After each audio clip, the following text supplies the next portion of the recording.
What if Squall actually had no friends? You know, exactly the way he wants it. Well, I decided to find out. Because in this video, I'm gonna show you my attempt at running through Final Fantasy VIII with only Squall. And he will be able to use Guardian Forces and Junctions in this run, but the only ones he'll be able to use are the ones that he takes from enemies. And he can't summon them in battle. That seems too much like friendship, doesn't it? As usual, the full rules of this run are in the description, and we will discuss them as we progress. Because avoiding friendship is a little bit complicated, so let's jump right in. The game, of course, starts with a famous FMV where Squall is hanging out with someone who is definitely not his friend. I mean, feel free to argue with me on this one, but most friends don't slash each other in the face with swords. But I guess you might shoot your friends with guns if you do paintball, but that's getting away from the point a little bit. And then Squall goes to the doctor, who insists that he take it easy. No, I'm not going to take it easy. I'm the only one who's going to be playing this game. And Professor Quistis Trape, who, like the doctor, is not Squall's friend, takes him to the fire cavern to get his first Guardian Force. And we can tell that Quistis is not Squall's friend because if you got slashed in the face, your friends would tell you to take a damn day off of work. But before we go to the fire cavern, we take our Guardian Forces out of the computer. And I'm not considering these to be gifts because I think they're kind of just Squall's Guardian Forces that he had from before. Also, computers are not your friends either. This isn't Adventure Time. There is no BMO. But we do get to name our Guardian Forces, and of course, as you might expect, I named them Bort and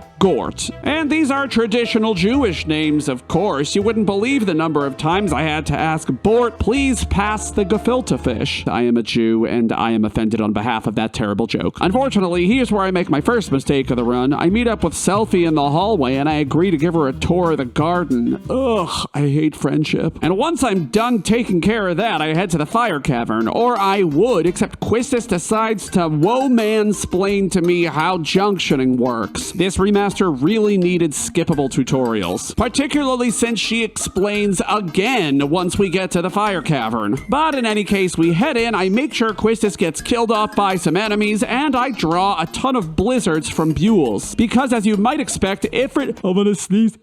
Oh, that was a good one. Because as you might expect, Ifrit is weak to ice. This battle is reasonably easy and Ifrit goes down, but before he does, he says something pretty notable. I will join you sounds like something a new friend would say. Unacceptable. I don't want friends. We're not using this GF ever in this run. So we head back to Balam Garden and get changed for our first mission. When we meet up with Quistis, we find out that our teammate, not our friend, our teammate is going to be Zell. And while Squall might want to make out with him, I don't think that he wants to be his friend, nor should he. Zell is a loser. No, really, I love him and I want to marry him. Principal Cid gives us our mission, which is to do something in Dalit. I don't even know what, and we head off in a boat. And it's not our boat, it's somebody else's boat, which is the best kind of boat. Don't buy a boat. Once we hit Dalit, I kill off my other party members, we fight some soldiers, and we head to the communications tower. Oh, look, a puppy. When we get to the top of the communications tower, I fight Biggs and Wedge, who in this game are evil, or at least they're on the bad guy's side. But they're quickly swept away by Elvorit, and what do they say about the enemy of the enemy? Well, they're certainly not my friend, so let's kill it. But before I kill Elvorit, I make sure to steal our first GF of the run, and I aptly name her All By Myself. That character limit is rough, bitch. XATMO2 goes down with no problem, and in a Chad Super Gamer moment, I managed to not fight it again. In case you haven't played this game, it chases you down, and there's one section where I used to always get caught. It's this section here where you have to walk or else it'll make an earthquake, which will cause you to have to fight it. But here's friendship mistake number 2. I should have run into the cafe, and because I don't do that, I end up seeing this amazing cinematic where Quistis, who is not our friend, repeat, not our friend, acts an awful lot like our friend by killing this monster with a big gun. I'm turned on. And when Squall gets back to Garden, he finds out that he passed the seed exam, meaning that he now has a job and doesn't have to rely on anyone else for money. Capitalism 1, companionship 0. In celebration of our newly earned income, we head to a ball. And Renoa utters this iconic line, and now that we have a remaster and don't have to play the PS1 version, I kind of agree with her. Look at the difference between these two faces. Any hole is a goal.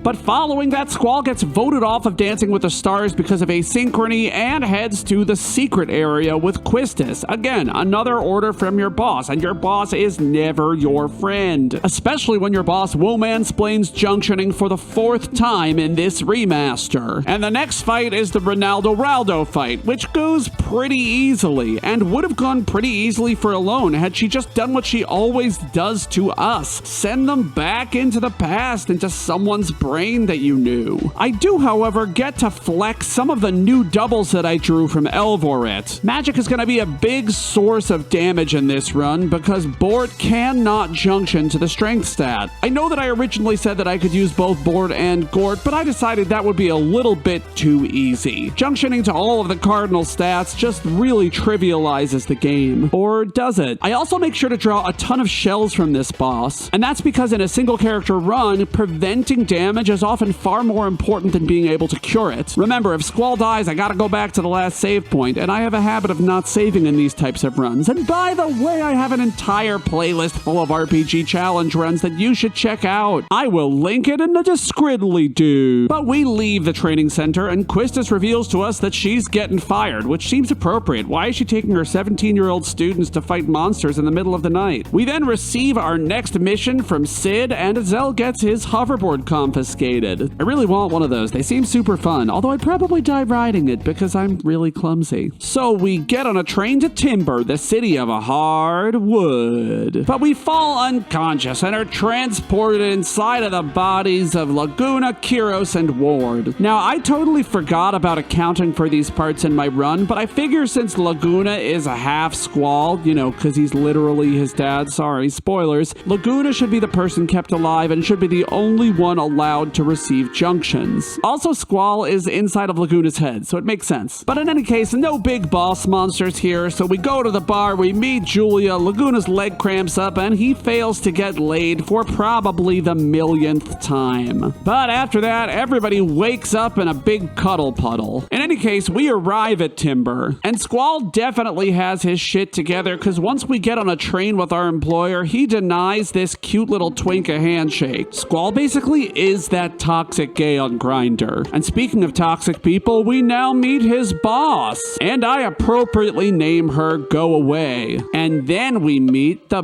best character in the game, whom I named Dog. So we then do a thing on a train, and we hit our first roadblock. Fake President Delling starts out in a pretty weak human form. Basically, all he can do is bite you. But once you do enough damage to him, he transforms into Jiro Jiro. This is an undead boss that can cast a ton of status effects, most notably Silence, Blind, Slow, and Sleep. And together, all of those status effects make it quite difficult to do any damage. Your attacks will miss, you can't cast magic, and of course, magic is the main form of damage that we have in this run. And I ultimately get inflicted with all 4 of those status effects the first time I fight him. And I valiantly use a remedy to try to stave off death, but death comes. And could I have switched around my GFs to avoid statuses? Of course I could have. But the problem is that I didn't collect any Silence, Blind, Slow, or Sleep spells when I was exploring. So even if I put Siren on Squall, she couldn't prevent any status effects that this guy's gonna do. Needless to say, I'm in big trouble. The second attempt goes even worse than the first one. He inflicts all of the same status and then is able to kill me before I can even wake up. Now, if you had the strategy guide, which I did when I was a kid, you might remember that you can just use an elixir on this guy to finish him off immediately. Of course, I have a terrible memory, so I didn't remember that until after I finished this battle, because on the 3rd time, I hit him with a bunch of cure spells. As an undead monster, he takes a ton of damage from curative spells, and he actually eventually goes down. I'm blinded, but I don't care. Magic is my main source of damage anyway. But this feels like a huge victory. Motherfucker,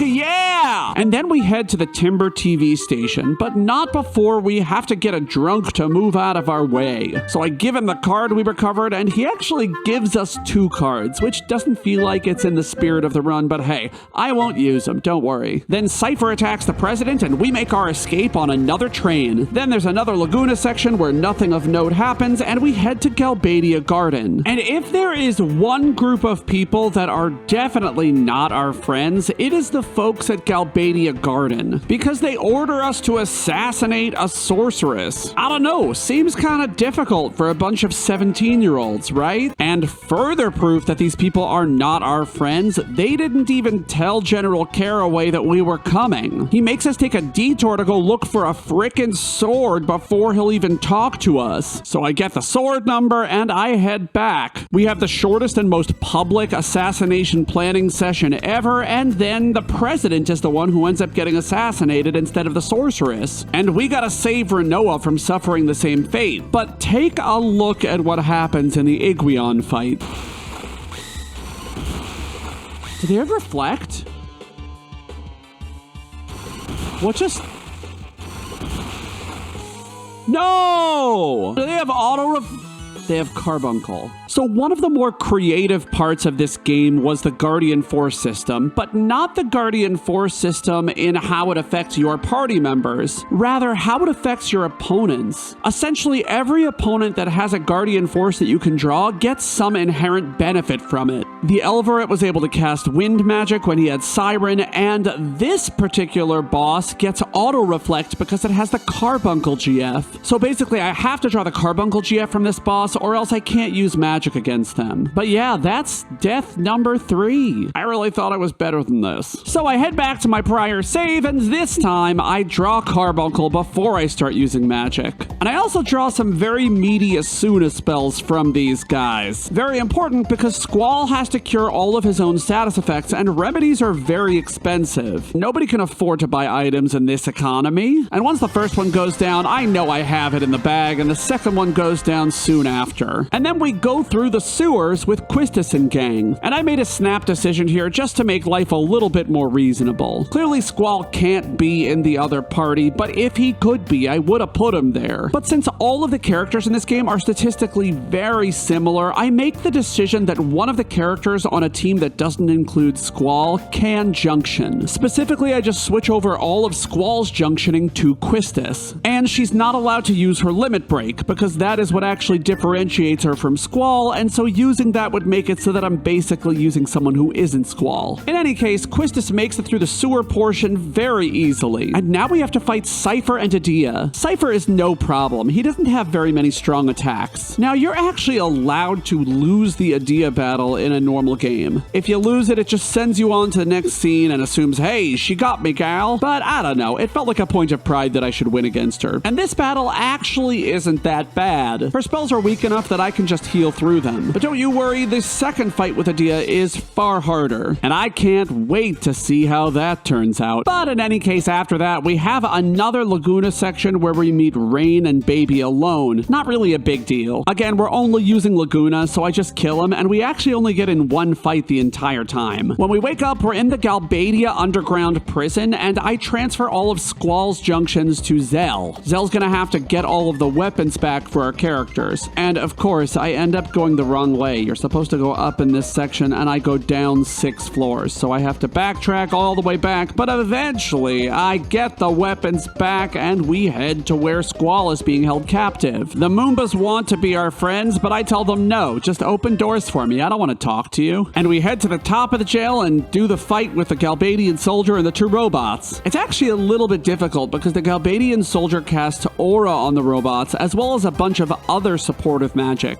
But their power level isn't too high, so with some conservative play, Squall's able to take them out reasonably quickly. And after that battle, we have to shimmy across the rails of a submerging jail. And I'm curious, who besides me died in that section when they were playing it as a kid? Let me know in the comments. And in the next section, we take Selphie to the missile station, but I get lost on the way and my car runs out of fuel. However, in this section, you have to have the car, so when it runs out of fuel, it just goes really slowly. I get caught almost immediately in the missile base because, you know, we're not here to make friends. And we fight the big tanky thing, of course with only Quistis. Although I have to be honest, Selphie is my favorite character in this game. And fortunately, once we get Squall back and head back to the garden, we are in a section where the only way to move forward is to not make any friends. I mean, we have to tell everyone that we're on Sid's side, but we're really not. We're on our own side. There is one small challenge here, which is that there's a scripted fight with a T-Rexor. When I was a kid, I was so excited that you could fight a monster this powerful this early in the game. And I think that's why I like open world games now. You can literally encounter things that you shouldn't be able to defeat and figure out a way to defeat them.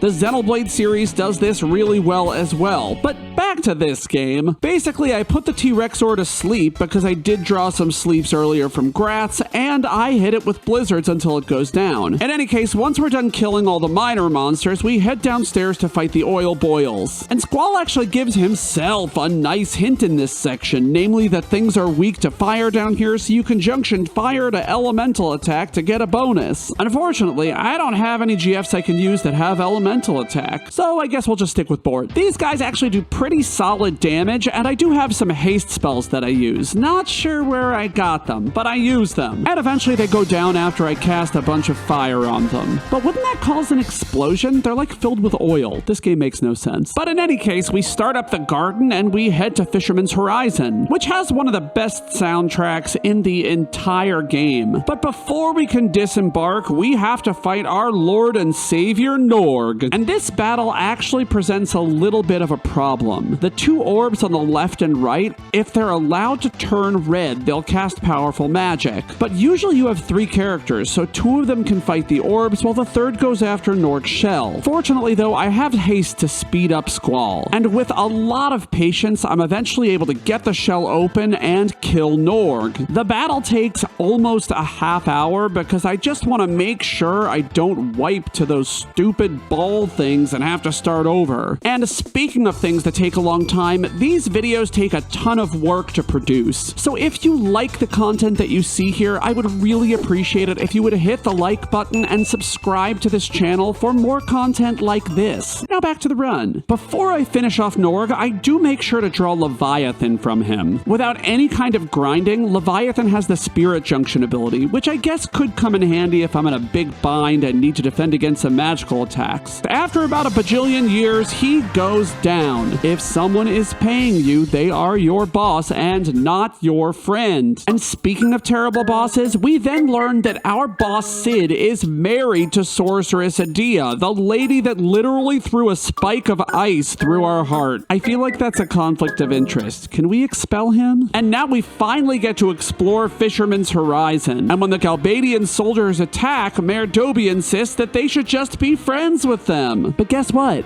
That doesn't work, and then we have to clean up his mess. We have to refight the huge tanky thing. And for once, Squall actually has the right idea. All of the other party members are in there, and if he just kills them, then he doesn't have to deal with them anymore. He can just go through the game on his own. But no, we don't do that, and because of that mistake, our friends force us to listen to music. What cruel and unusual punishment. Okay, but for real, I love this part, and I have just one thing to say. If you do not choose tap dancing, you're a bad person. Sorry, not sorry. But okay, back to friendship hating. At least Renoa has the sense to bring us a dirty magazine to read. But after all that's over, we get a bigger boat. But it's still not our boat, it's somebody else's boat. Unfortunately though, at this point in the run, we have to rely on another friend, Nita. He drives the ship. That's what he does. Unfortunately, the Galbadians also have a boat, and they've taken their boat to the city of Balam. If you don't remember, it's in this section where you go to Balam to try to save the town. To get in, you tell them that you have information about Alone, which I guess you do. You grew up with her. But in any case, the main thing that you do in this town is look for Ragin. He wakes up from his nap and then goes and eats some fish, and then a dog brings you to him. What I didn't realize is that the fish was actually the reason the dog was able to sniff him out. I just never realized that plot point when I was a kid, and I'm excited that I figured it out just now. And it takes me quite a while to figure out how to find him, but eventually I do, do, and we start a battle with him. Raijin is quite physically strong, particularly when he uses Raijin Special. However, he has a glaring weakness, and that weakness is the blind status. I'm not sure why they made him susceptible to it. It kind of just totally breaks him. In any case, Raijin goes down really easily because, like I said, he can't really hit us very easily. But then we immediately have to fight both him and Fujin, and this battle gets a little bit interesting. The first thing I do, though, is draw Pandemona from Fujin. When she has Pandemona, she can cast pretty powerful wind magic, but without it, all she can do is physical attacks, and those really don't do much damage. However, Raijin can do a lot of damage, and he can heal with high potions, so this battle takes a lot longer than I'd care to admit, but eventually they both go down. But don't worry, they'll be back for a much harder fight later. Then we head to Trebia Garden, where everyone realizes that they actually grew up together but just don't remember it, and then the orphanage. But before we can go to the orphanage, it's time for a battle of the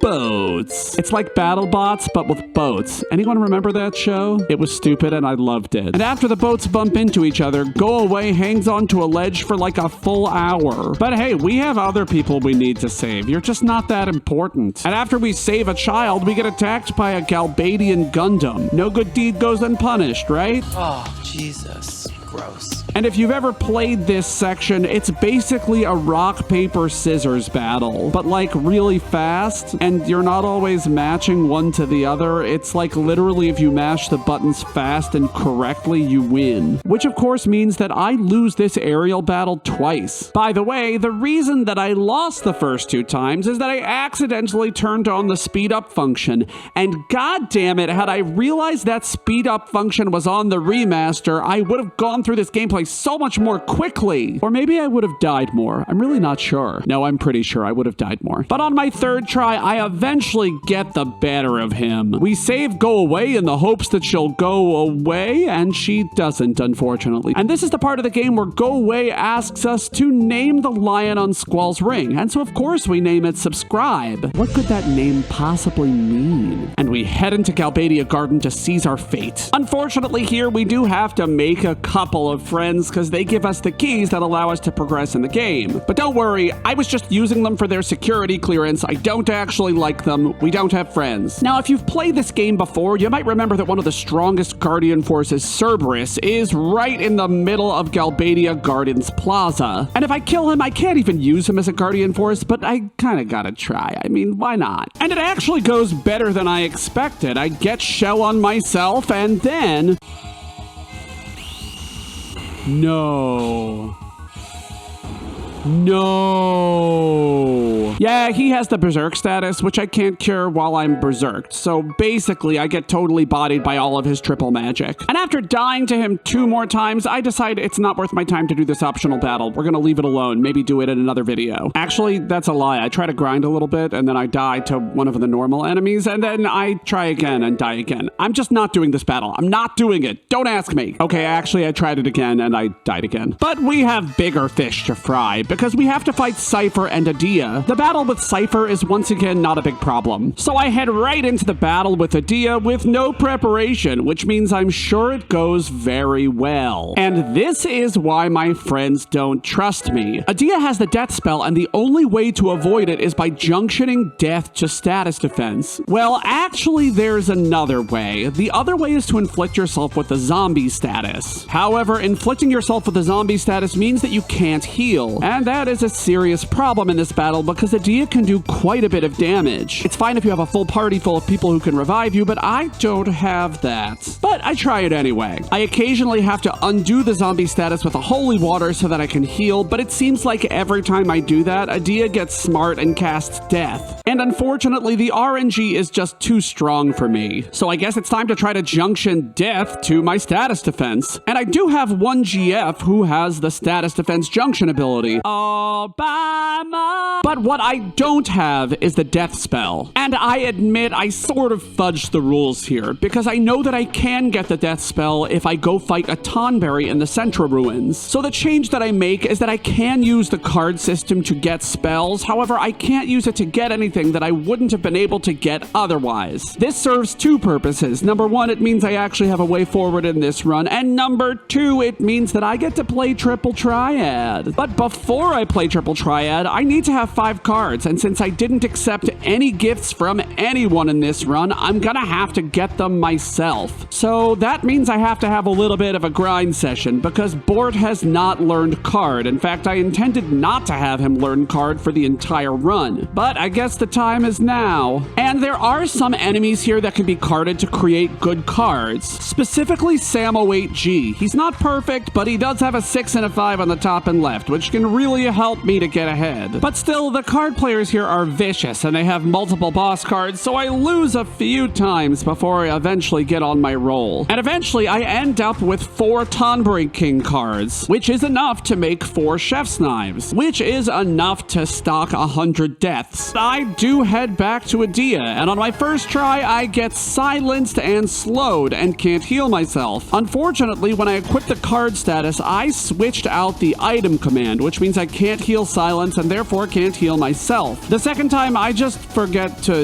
equip death into the status defense junction slot. Oops. But the third time is it, except, oh wait, I still have card equipped instead of item. How did I mess that up? But Edea's RNG goes haywire and she casts death and dispel on me multiple times despite the fact that I'm immune to death and don't have anything she can dispel. And she finally goes down. That's right, we have taken out our babysitter. Then we see go away in the clinic, which leads to another Laguna scene. And really the only notable thing that happens is a fight against the Ruby Dragon, but it's not that big a deal. We just pummel it with blizzards. On our return, we head back to the orphanage, grab Edea's letter, head to the White Seed ship where Alone has already left for S-Star, and then we head to S-Star. And on the way, we have to fight Abaddon, another undead monster. And I know, I could just use an elixir on him and be done with the battle immediately, but I decided to just see if I could do it with Cura. Of course, Abaddon confuses me, and then Squall just uses an elixir anyway, which I think was a hilarious end to that fight. There's another Laguna section here, which is no big deal. And then we head into space. Zell goes to the Lunatic Pandora, in which there are no boss fights, and we go to the space station. And while there are no boss fights on the space station, I just want to geek out over this section a little bit. I think this is the first time that Final Fantasy has taken you into space. Okay, that's a lie. Final Fantasy IV took you to the moon, I guess. But this one feels more real somehow. And like everyone else, as a child, I wondered, was it really Squall's love that revived Renoa from the brink of death? And the answer is no, it wasn't. She's a sorceress and she's immortal. But of course, at this point in the game, I ask myself the important questions. I wonder if there could just be a random ship somewhere that they could come across. And there is a ship, the Ragnarok. So we head there, and now we have to do the fights with the propagators. And for a Giga Chad gamer like me, these guys are no problem.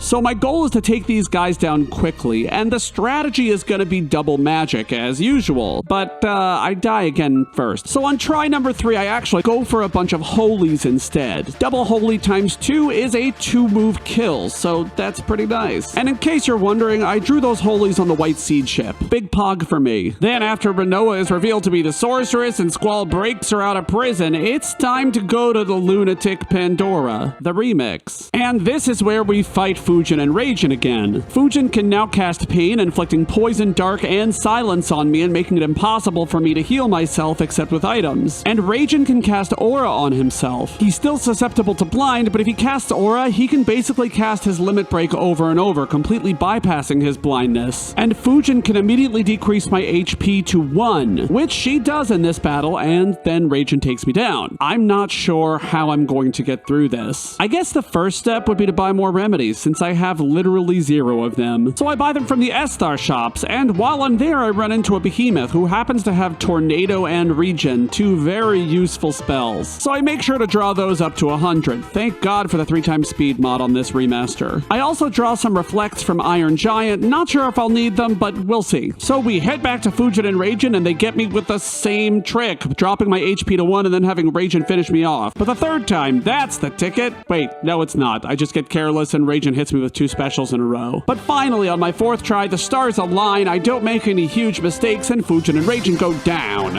And will I need to save after this fight? Nah, I'll be fine. No, just kidding. I actually save immediately because I know what's coming up next. Mobile Type 8. Another enemy that can drop my HP to 1, and does that in the first time I battle it, and then kills me. 2 boss battles in a row with deaths. This is not going well. But on my 2nd try, I play pretty carefully and I succeed. Just a few more bosses left. Next up is Cypher, and again, he's not that hard. But the real challenge here is Adele. Unfortunately, you can't just shun friendship in this battle, because if Go Away dies, you go away to the Shadow Realm. So I cast Shell and Regen on Go Away and myself. I make sure to hit Adele with Meltdown so that my spells do more damage, which is a strategy I'll be using in many other battles in the future. And I basically just rail on her with some Thundagas. It takes a while, but she eventually goes down, and the process of time compression begins. In this sequence, you have to fight a bunch of sorceresses with no chance to recover or change equipment. But I also take this time to stock up on level 3 elemental magic as well as double. And on the final wormy sorceress, I do have a little bit of trouble. She has a very powerful ultimate attack as well as pretty powerful physical attacks. But I do have another goal, which is I want to stock up on the holy and the flares that she has. And with some patience, a lot of healing, hasting, shelling, and protecting, she eventually goes down, and I have 100 of each of the spells flare and holy. Really, they will be very useful later. And then the process of time compression completes, and we head to Ultimecia's castle. It doesn't really matter what my party setups are, because only Squall is going to have any magic junctions. Our first challenge is Sphinxara. If you have magic junction to strength, you're going to be able to kill it very quickly. But I don't. But I do have flare junction to my elemental defense, meaning that I will take no damage from fire, thunder, and ice spells, which is important because that's all that Sphinxara casts. Well, almost all. Sphinxara also casts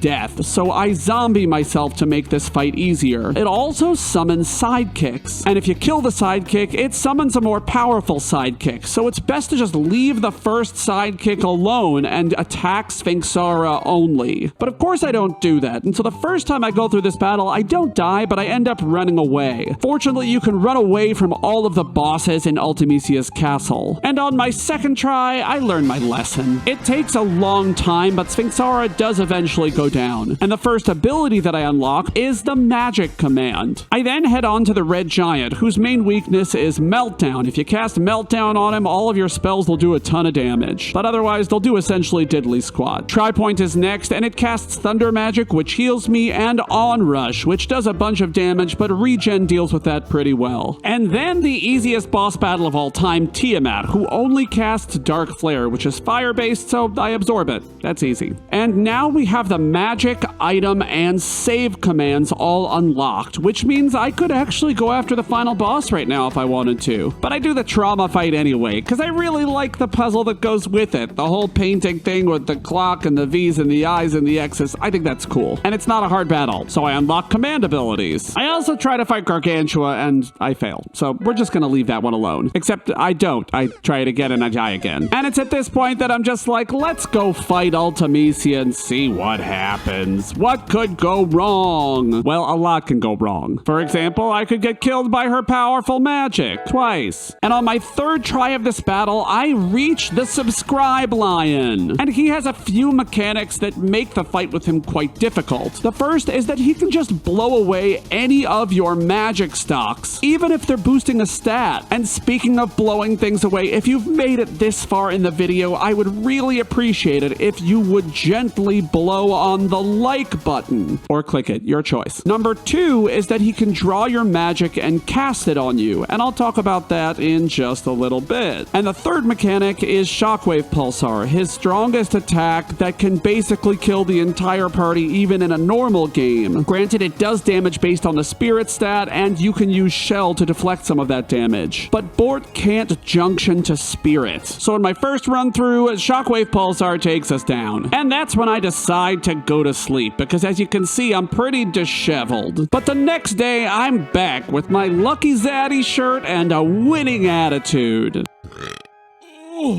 Also, can I point out that Ultimecia's accent is literally just her changing every C to a K? I don't know, that seems genius to me. Is she a secret Kardashian? But anyway, another thing that can go wrong on this battle is you can just have the wrong 3 party members in the party. If Squall's not in the party, everyone can easily get demolished by a tornado because they have nothing junction to their spirit stat and no extra HP. But on this attempt, everyone goes down and I die. And on attempt number 4, Ultimecia casts stop on me, completely preventing me from taking any action. And before my next try, I run around the castle trying to get into a battle with something. I don't even remember anymore. And I get into a battle with 2 Virage hands and a blue dragon. And the left Virage hand draws Meteor from me and casts it, you know, just like Subscribe Lion can. And I die. Wow. I do eventually find a Raldo though, and I draw some pain from it, which is important because that will massively increase my magic stat. And maybe that'll be enough for me to beat Ultimecia this time. The first phase goes well, and then Shockwave Pulsar Smash. And it's at this time that I decide to do some more junctioning. So I junction Leviathan to Squall, and I use it to junction magic to Spirit, which will at least allow me to resist Shockwave Pulsar a little bit more. But of course, in the next attempt, Subscribe Lion blows away all my Reflect, leaving me with normal Spirit and hits me with another Shockwave Pulsar. And in the next attempt, I realize that I've been doing everything terribly wrong because I've had the wrong spell junction to HP. So now I junction Holy to HP, which massively increases my health. And then I die to a double meltdown on the first phase again. And on my next attempt, I actually survive my first Shockwave Pulsar. And I survive the second one, but then Subscribe Lion draws Death and casts it on me, killing me immediately. Flashbacks. And the next attempt is an immediate friend wipe. But I do at least make a smart move and remove Death from my magic inventory so that it can't be drawn and used against me. But the next run still goes terribly and I die to like the 5th Shockwave Pulsar. And on the next run, I finally break through to the 3rd phase. Ultimecia junctions herself onto Subscribe, or you could say she subscribes, just like you should. And this 3rd phase is probably the easiest phase. Its strongest attack, Great Attractor, is physical, so that's fine. We survive that pretty handily. But in phase 3.5, Ultimecia takes off the training wheels and this monster goes into overdrive. It casts Ultima, which we survive, but then it gets about 3 attacks to my 1. And it's at this point of recording my voiceover that I picked up my cat. But the camera wasn't on, so you can only hear her. Sorry, Agatha. Anyway, I get wrecked by another Ultima. But I've made progress. And of course, the next attempt is a friend wipe. Or a not friend wipe. Why am I calling it a friend wipe if I don't have friends? And of course, it's on the next attempt that I realize that I've been doing it wrong again. For the second phase, Holy is actually the way to go. It attacks Griever for pretty effective damage. So I make it to the 3rd phase again, and this time I get killed by another Ultima. And then I get killed in phase 1 of my next attempt. 1 step forward, 2 steps back. And the next attempt, I get to phase 4 again and get killed by a very strong physical attack. But let's skip ahead a bit because after this, I actually do make it to phase 4. Oh my god. Did I do it? Yes! And in phase 4, Ultimecia starts using more of Subscribe Lion's shenanigans. It can blow away my spells again, and it does it much faster. It can also reduce my HP to 1. And then I die because of a misclick. I was supposed to heal myself, and instead I just sort of sit there and she gets me with a Holy. No, no, no, no, no, no, no, no, no, no, no! So, skipping ahead a few attempts, now I get to the 4th phase again, and Ultimecia blows away my Holy spell. God damn it. Which is what is bolstering my HP, and I die shortly thereafter. And it's at this point that I realize that this part of the challenge is actually impossible. I cannot kill Ultimecia quickly enough. Eventually, all of my magic will be blown away. But the challenge is not over, because I decide, what if Squall only had one friend? That's right, one person he could rely on, who truly loves him, who understands his solidarity. Someone that would stick with him through thick and thin. Selfie. Because she too values herself. E. But in keeping of the spirit of this challenge, she will not be allowed to do damage, will not be allowed to use her limit break, and her only role will be supporting Squall. In we go. Except I realized that I still need to unlock the resurrection ability because on my first try, Selfie dies and she cannot be revived. So I go and fight Gargantua with Selfie as support, and he goes down pretty easy. I actually probably could have killed him with Squall. I didn't realize how few HP he has, and he goes down to a couple meteor spells. I think that had I gotten a bunch of meteor spells, I would have been able to take things down much more quickly. However, now that I'm in Ultimecia's castle, I can't get them. Why, you ask? Because I can't reach the Ragnarok. In order to reach the Ragnarok, I'd have to do a chocobo minigame. I can't use chocobos in this run. Chocobos are friends. That's non-negotiable. They are your friends. Like, they let you ride them. Most of my friends won't let me do that. Most of them. So I'm kind of stuck with what we have. So I try again with Selfie as support, and we get to phase 4 again. And it's actually going pretty well until she blows away my pain spells, which means now I don't have great magic attack. But still, I soldier on, and I actually get to stage 4.5. This is the part where Ultimecia starts drawing magic from herself, specifically the Apocalypse spell. And it takes me out. So I try one more time, and again, I make it to phase 4.5, but unfortunately, Ultimecia blows away my holy spell, so now I only have 1700 HP. And even with a shell on me, it's not enough for me to survive Apocalypse. So I failed this challenge, and the video is oh my God. I forgot something. Something that will completely save me. Chocobo, the final boss in Ultimecia's castle. And wouldn't you know it, it has the meteor spell. And on the way there, I can grab a Rosetta Stone. That will allow me to teach the ability times 4 ability to Bort. Not only that, but I have an extra magic armlet, which will let me teach Spirit plus 60% to one of my Guardian Forces. So I go fight Chocobo, and I draw 100 meteors, and I head back to Ultimecia with Selfie. And the meteor spell does enough damage that with triple casting, I can get through Ultimecia's first phase in one strike. 3 meteors after Meltdown are enough to take out Subscribe the Lion. It goes so fast that he's only able to blow away 2 spells, and it only takes 4 triple meteors to get through phase 3. And phase 4.0 goes down after 4 triple meteors. But wait, there's more. I managed to draw 5 Ultimas in Gargantua's prison cell, which means I can finish off Ultimecia's bottom half before she can cast Apocalypse. And once the top half's HP is gone, all you have to do is avoid death and do some amount of damage to it. And I succeed on the first try. But that's not all, because I kinda gotta try this with only Squall now. That's right, no friends. The first phase goes down to triple meteor, and I head into the second phase with haste, regen, shell, and triple already applied, and the post-meltdown Subscribe Lion goes down after only 2 triple meteors. I think I just got a little bit RNG lucky and got higher damage rolls, and he only manages to blow away my Firagas, so we're in a great place. Phase 3 goes down to 3 triple meteors, and just 2 more triple meteors brings us to phase 4. Things are looking pretty good as I cast triple meltdown. My haste has worn off, but I don't care. I have enough magic junction to speed that I am okay. Yeah, junction Pandora. I kind of needed to. I was going to fail the challenge otherwise. And after my 3rd triple meteor, she casts Dispel, knocking off my triple. Unfortunately, I'm out of triples now because I gave 3 of them to Selfie, but I still have double, so I cast that on myself and continue. And then Ultimecia blows away another spell, and I'm scared, but it ends up being regen, so we're okay. After 3 more double meteors, she blows away another one, this time arrow. I cast 1 more double meteor, and then I get hit by Hell's Judgment, and unfortunately I've already queued up my next action, which is a double meteor. However, there are now 2 targets. Ultimecia's bottom half is now vulnerable. That means it's almost over. If I can just survive a few more turns, I will be able to kill this boss with only Squall. I quickly cast double Curaga to get my HP back to full, and then Ultimecia draws Apocalypse, but I'm ready with a double Ultima, and then she casts Ultima in return, but it barely scratches me. She hasn't hit my Holy, which is on my HP, or my Reflect, which is on my Spirit. Then I double Ultima again, and I notice that the bottom half is no longer taking damage, which means that it's dead. If I can just hold on for for a little bit longer, this fight will end. Another double meteor.